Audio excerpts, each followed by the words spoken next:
Hello, I'm your reader Mary, here today with you, reading the Sun Chronicle.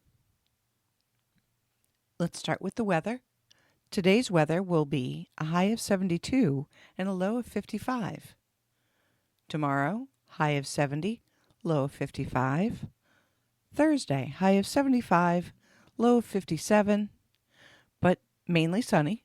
And Friday, a high of 68 and a low of 54. Let's check out the front page. Our first front page story, Hasbro is heading to Boston. Toymaker says it's moving from Pawtucket to Hub's Seaport District. Toymaker Hasbro is moving out of Rhode Island and relocating to Massachusetts. The company announced the decision on its website Monday after much speculation about whether it would leave its longtime Pawtucket headquarters. The decision was hailed by Massachusetts Governor Maura Healey. "We are thrilled that Hasbro has chosen Massachusetts as the home of its new headquarters, and we're ready to support the hundreds of jobs they'll create here," Haley said in a press release on Monday afternoon. "We are pleased to welcome this iconic company to Team Massachusetts. Hasbro will relocate operations to 400 Summer Street in Boston's Seaport District. This new location will be the primary headquarters for Hasbro's toys, board games, and licensing businesses, and a majority of its corporate services." The company stated the strategic move positions the company to accelerate innovation, attract top talent, and drive long-term growth in line with Hasbro's playing-to-win strategy. That emphasizes play-driven engagement and collaboration with partners. The Summer Street facility is developed and owned by WS Development and will house teams that power some of the world's most iconic brands, occupying 7 floors across 265,000 square feet. The new space will be home to at least 700 full-time employees expected to transition from Rhode Island to Boston by the end of 2026. The company stated while Hasbro is establishing a new home in Boston, the company's ties to Rhode Island remain strong. In 2024 alone, Hasbro contributed over $1 million in product and in-kind donations to local Rhode Island organizations, including long-standing partners like Hasbro Children's Hospital and the Rhode Island Special Olympics. The company plans to continue support Hasbro Children's Hospital with annual donations and will keep recruiting from the Rhode Island colleges and universities, honoring the legacy of the Hassenfield family's deep roots in the state. In addition, to its new East Coast facility on the West Coast, Hasbro's Renton, Washington office serves as headquarters for the gaming and digital businesses. This Seattle-based facility is currently home to more than 500 employees and growing. Hasbro currently occupies 111,000 square feet across 3 floors, the company said. Boston's thriving business community and deep academic partnerships, cultural vibrancy, and our Seattle team's leadership in technology, creativity, and innovation give Hasbro an unparalleled foundation for growth. Hasbro's CEO Chris Cox said, "Together, these offices will fuel the next chapter of Hasbro." Hasbro said Boston and Seattle are 2 of the nation's leading innovation and tech centers, serving as talent magnets that will help Hasbro harness the full power of the company's portfolio and unlock growth both physical and digital. Beyond Boston and Renton, Hasbro operates campuses and manufacturing sites across the broader U.S., as well as major offices in Hong Kong, London, Mexico City, and Montreal. New ballot lottery slated in city. Barone reinstated as councillor-at-large candidate. Out of Attleboro. Timothy Barone, who was removed from the November election ballot after city officials ruled there was insufficient evidence that he was an Attleboro resident, will be reinstated as a result of a Superior Court judge's order. Additionally, another ballot lottery for the councillor-at-large race will be held with Barone's name in the mix. The lottery will be held at 1 p.m. on Wednesday in the Annex Conference Room at City Hall, and it's open to the public. Barone initially filed papers for both the councillor-at-large and mayor, but ultimately opted out of the mayoral race as candidates can only run for one office. However, the City Election Commission struck his name from the voter registry and consequently the ballot after doubts were raised about Barone's residency status. The commission made its decision after hearing from Barone's mother, who had obtained a restraining order against him. Barone was using his mother's address as his residence, but the order barred him from visiting her property without police escort. Barone argued that the restraining order was malicious prosecution on the part of the lawyer who urged his mother to obtain it. And he said it was obtained only in place of an eviction and that he has never been threatening to his mother. His mother testified before the commission. She obtained the order after Barone refused to move out when she asked him to during the pandemic. Additionally, a complaint was filed by a landlord in Florida who testified that Barone had been renting from him for several months but had received an eviction notice for non-payment of rent. Barone is appealing that decision. The complaint was not considered valid by the Election Commission because it was an out-of-state complaint, but it was taken into account during the hearings. Barone also said that though he resided in Florida for a period, he was only living outside of Massachusetts for 5 months, and the residency requirements under Massachusetts law state that even if a person's domicile is out of state, if they spend more than 183 days of the taxable year in Massachusetts, they're still considered a state resident. He also said he had never abandoned his domicile at his mother's residence, and he still keeps his belongings there. Following the Election Commission's decision, Barone appealed to the Superior Court, and a judge ordered that Barone be reinstated and returned to the voter registry and his name be put on the ballot. Judge Claudine Cloutier found there was a lack of evidence to suggest that Barone had changed his domicile from the Attleboro residence and that eliminating his name from the voter registry would leave Barone without a domicile and, quote, consequently without the ability to exercise his fundamental rights to vote and to run for office.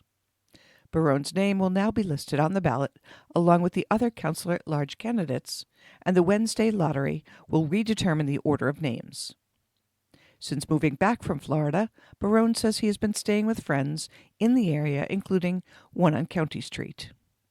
In the more recent hearings involving Superior Court, it was also found that Barone had been renting a room in Lowell for a year and a half during the 2024 and 2025 years while receiving cancer treatment. Though Barone had not previously brought this up to the commission, and though he had no lease to reside there, Barone testified he had been helping to, quote, flip the property. Court documents reveal Barone was also involved in an eviction proceeding with this property. The court wrote in its decision they found it troubling that Barone kept information about his time in Lowell from the Election Commission, but that this also did not provide enough evidence to suggest Barone had changed his domicile from Attleboro. Barone has had unstable housing since April of 2022. Such condition does not defeat his ability to vote or to run for office, the decision said. It also states the relief sought will not adversely affect the public. The judge also issued an order that a new ballot lottery be held, since the one on August 15th did not include Barone's name and cannot be considered valid. The lottery will only determine the order of all councillor-at-large candidates who have been notified. All other candidates will not be affected. Reed retrial cost taxpayers $1.4 million. The first time the state attempted to convict Karen Reed of murdering her Boston police officer boyfriend, it cost taxpayers $50,000 and ended in a mistrial. In the second trial, in the death of John O'Keefe, Reed was convicted in June only of operating under the influence. The trial cost taxpayers $1.4 million, according to newly released public records from the Norfolk County District Attorney's Office. Leading the way in expenses was Aperture, a crash reconstruction company that was paid nearly $600,000 from September of last year until June, when Reed was acquitted of second-degree murder and other charges. Aperture's Sharon Burgess and Judson Welcher testified for the prosecution about digital data from Reed's SUV and 2 triggering events from the night of O'Keefe's death. One was a 3-point turn and the other was a backing maneuver. Another big expense was for Hank Brennan, who Norfolk County District Attorney Michael Morrissey appointed as special prosecutor to lead the trial. Records show that Brennan was paid $568,000 over the course of 9 months. Prosecutors also paid more than $28,000 to Isaac Wolf, a Florida-based neurosurgeon, as well as $20,000 to a New York legal consult firm, and more than $10,000 to a canine aggression consultant. Jessica Hyde, the digital forensic expert who testified on the veracity of Reed's and O'Keefe's phone data, was paid nearly $44,000, and according to invoices from the DA, not including hotel flights, her company, Hexordia, earned $11,300 during the first trial. The prosecution hired a paralegal on a contract basis, and she was paid nearly $87,000 over 9 months, and the records from the DA's office show that was her salary. In the first case against Reed, prosecutors spent just over $50,000 to hire expert witnesses in digital forensics, DNA testing, and canine aggression, according to the records. Reed, formerly of Mansfield, was accused of striking O'Keefe with her SUV in a drunken rage while dropping him off at an after-party in Canton on January in 2022. She's still facing a civil trial brought by the O'Keefe family. And our last front page story, poll shows Democrats warming to socialism. For years, Republicans have disparaged their political rivals by describing them as socialists. But that may not be the insult it once was for rank-and-file Democrats who have warmed to socialism and increasingly see capitalism as a barb. A new Gallup poll finds that while U.S. adults overall are more likely to have a positive view of capitalism than socialism, Democrats feel differently. According to the survey, only 42% of Democrats view capitalism favorably, while 66% have a positive view of socialism. Capitalism's image has slipped with U.S. adults overall since 2021. The survey finds and the results show a gradual but persistent shift in Democrat support for the two ideologies over the past 15 years, with socialism rising as capitalism falls. The shifts underscore deep divisions within the party about whether open support for socialism will hurt Democrats' ability to reach moderates or galvanize greater support from the people who are concerned about issues like the cost of living. These tensions were cast in sharp relief earlier this year when Zohan Mandami, self-described Democratic socialist, was the Democratic primary winner in the race for New York mayor, leading some centrist Democrats to worry about his impact on the party's national brand. Meanwhile, years after, independent Senator Bernie Sanders' insurgent presidential campaigns put a new face and brand on socialism, Sanders is attracting massive crowds with a Fight the Oligarchy tour, pushing Democrats to embrace his ideas as they search for a path back to viability. The new poll, conducted in August among a sample of 1,094 U.S. adults, shows that both younger and older Democrats have both warmed slightly on socialism since 2010. But Democrats under 50 are much less likely to view capitalism favorably, while the opinions of Democrat ages 50 and older haven't shifted meaningfully. Other polls suggest that capitalism's waning popularity reflects a growing sense of economic unfairness rather than a broader rejection of an economic system. Views of free enterprise remain largely positive, according to the new Gallup poll, but perceptions of big business have soured since 2010. Just over half the U.S. adults, 54%, have a positive view of capitalism, according to a new survey, and a slight decline from 61% in 2010. Democrats have driven some of the shift, but favorable opinions of capitalism have fallen among independents as well. Sanders' rise as a national political figure over the past decade also brought criticism of capitalism into the mainstream. He ran unsuccessfully for the Democratic presidential nomination in 2016 and in 2020. He fell short both times, but built a devoted movement around his concept of democratic socialism, drawing crowds and engaging voters disaffected with politics with a message of class struggle between workers and elites. Mamdani and other young progressive Democrats, like Representative Alexandria Ocasio-Cortez, have drawn on his work.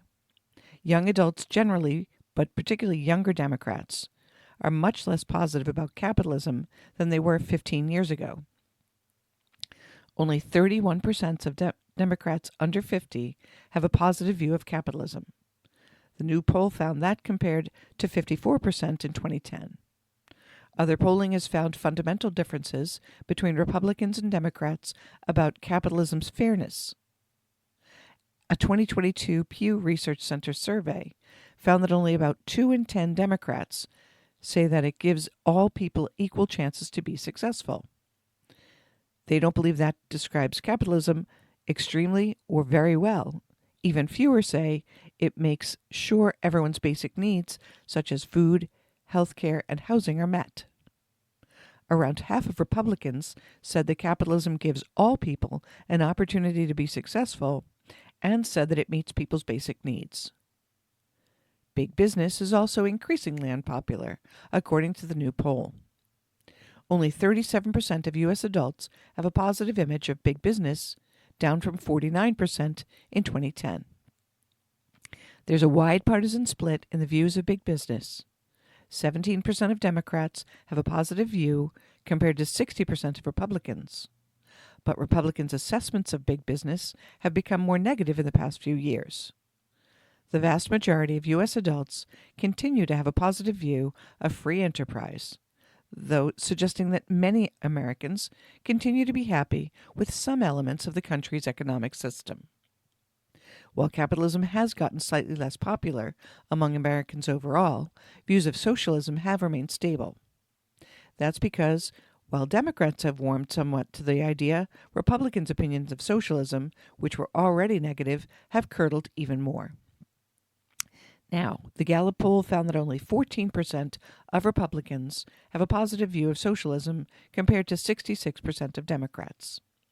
Positive views of socialism have grown among older and younger Democrats, according to Gallup's polling. 9/11 ceremony set. Events to remember the victims of September 11th, 2001 terrorist attacks are being held in the coming weeks in the Attleboro area.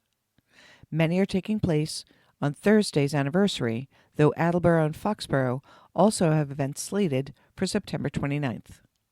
Here's a breakdown by community. In Attleboro, the Attleboro Fire Department will conduct its annual September 11th Remembrance Ceremony at 9:05 Thursday at the Fire Department Headquarters, 100 Union Street, between Pearl and Mill Streets.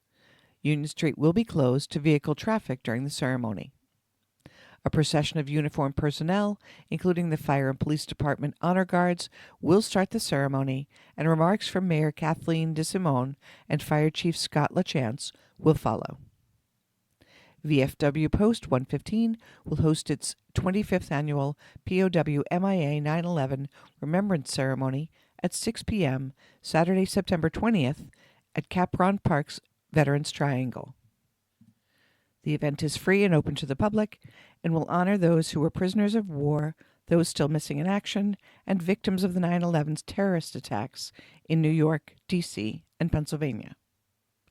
In North Attleboro, this year the town will host 2 ceremonies to honor the victims of 9/11, with the primary ceremony at 9:30 a.m. at the high school's Raymond Beaupre Field. In addition to community members, local schools will also attend. Ryan and Patrick Nasani, family members of Sean Nasani, a Pawtucket man who was traveling to Hawaii with Lynn Goodchild on United Airlines Flight 175 on the morning of the attacks, will speak during the student-led ceremony. The high school choir will also perform. After the observance at the high school, community members are invited to join the fire department at 11 a.m. at the Baptist Church Common for the tolling of the ceremonial bell, followed by a moment of silence. In Foxborough's American Legion Post 93 will be sponsoring a veterans breakfast from 9:30 to 12:30 on Saturday, September 20th at the Community Center, 76 Main Street. The breakfast is free for veterans and their families with ID, and registration is required. For all others looking to join, the cost is $5 per person to be paid at the door. Call the Community Center to register. In Mansfield, the Mansfield Fire Department will be hosting a brief 9/11 Remembrance ceremony at 10 a.m. Thursday at the flagpole in front of the Public Safety Building, 500 East Main Street. In case of rain, the ceremony will be held in the Apparatus Bay. In Seekonk, the ceremony will be held at 6 p.m. Thursday, rain or shine, at the Public Safety Complex, Route 44. In Wrentham, a ceremony will take place at 8 a.m. Thursday at the 9/11 Memorial in front of Town Hall. And in Norton, a ceremony will be held at 9:55 a.m. on Thursday at the Fire Department. And now for the Along the Way column.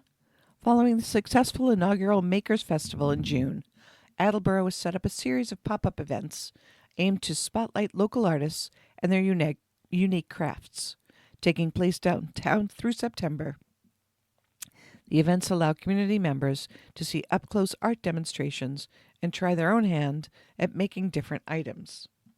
The next event, an artist make and take with Jess Tracy, is being held at 6:30 p.m. Thursday, September 11th at Jet and Ollie Studio, 11 Dunham Street. Some events require registration. For more information, visit cityofattleboro.us and search Makers Festival Pop-Ups. Recognizing Trailblazing Women.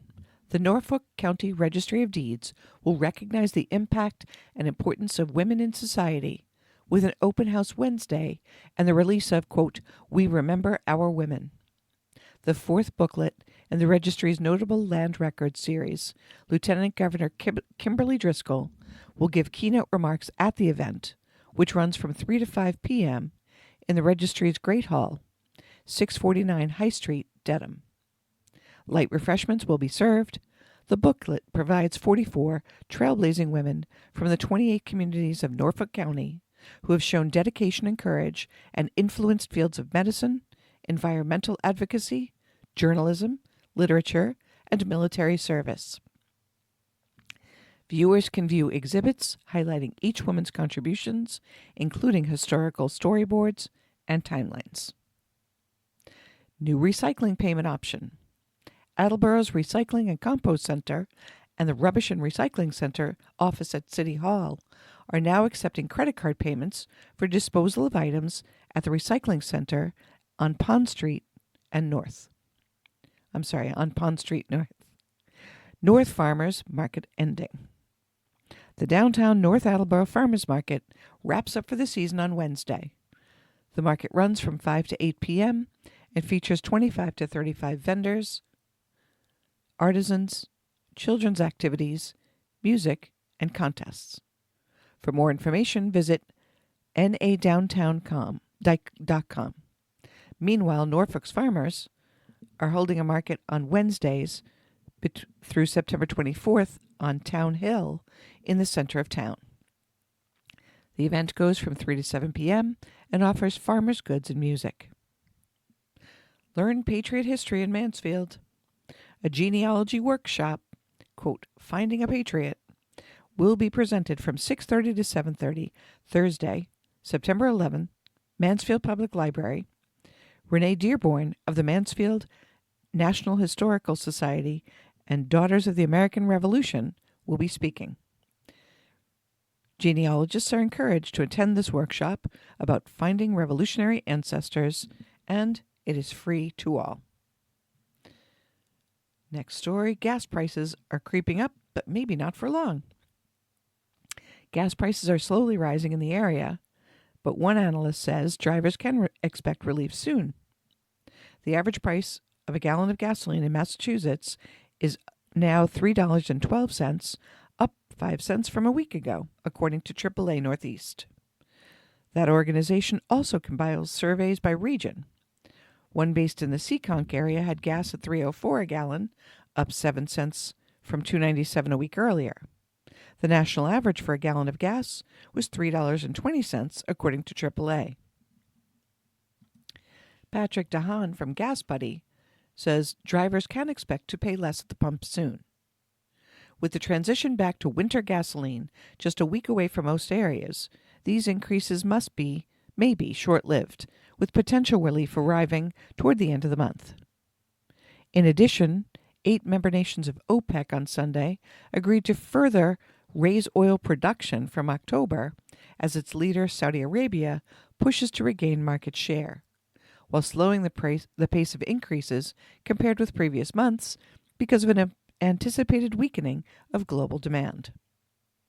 OPEC has been increasing production since April after years of cuts to support the oil market. But Sunday's decision to further boost output came as a surprise amid likely looming oil glut this winter. Dr. Hahn said the OPEC decision could help keep oil prices lower for longer. Seekonk schools schedule listening sessions on classroom space concerns. A series of community listening sessions will be held this week regarding the ongoing effort to expand classroom space in the town's schools. For years, the district has struggled with classroom overcrowding due to lack of space and several reconfigurations, and the expansions have helped address the issue, including the $10 million Aitken School renovation in 2021. Superintendent Rebecca Kidwell said parents and families are invited to hear from district and building administrators about various grade reconfigurations. The sessions are Tuesday, 2:30 at Seekonk High School, Tuesday, 6:30 at Aitken Elementary School, September 15th, 5:30 p.m. at Martin Elementary, September 17th, 4:30 p.m. at Hurley Middle School, and parents can also fill out a form to submit questions in advance so administrators can efficiently prepare to address concerns. Parents are also encouraged to attend the school committee meeting on September 22nd at 6 p.m. at the high school. This has been the Sun Chronicle today, September 9th, 2025. I'm your reader, Mary, wishing you good health, be well, and we'll talk again next week.